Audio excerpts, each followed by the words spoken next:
আয়না দিয়ে মুখ দেখা যায়, কিন্তু মানুষের মনটা দেখা যায় না। হাসি মুখের আড়ালে কতটা কষ্ট, কতটা দীর্ঘশ্বাস লুকিয়ে আছে তা বাইরের কেউ বুঝতে পারে না। কাঁচ ভাঙলে শব্দ হয়, চারপাশের মানুষ তা শুনতে পায়, কিন্তু মন ভাঙার কোনো শব্দ হয় না। তাই ভেতরে ভেতরে কেউ ভেঙে গেলেও পৃথিবী ঠিক আগের মতোই চলতে থাকে। নিজের কষ্ট নিজেকেই বুঝে নিতে হয়, কারণ মানুষ গল্প শুনতে ভালোবাসে, কিন্তু অনুভূতির গভীরতা বুঝতে চায় না। তাই অনেক ব্যথা নীরবতার মাঝেই চাপা পড়ে থাকে।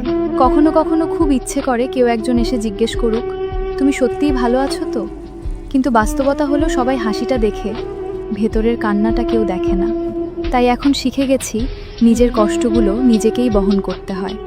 কারণ আয়না শুধু মুখ দেখায়, মানুষ শুধু বাহিরটা দেখে, আর ভাঙা হৃদয়ের শব্দ শুধু সেই মানুষটাই শুনতে পায় যার মনটা সত্যিই ভেঙে গেছে।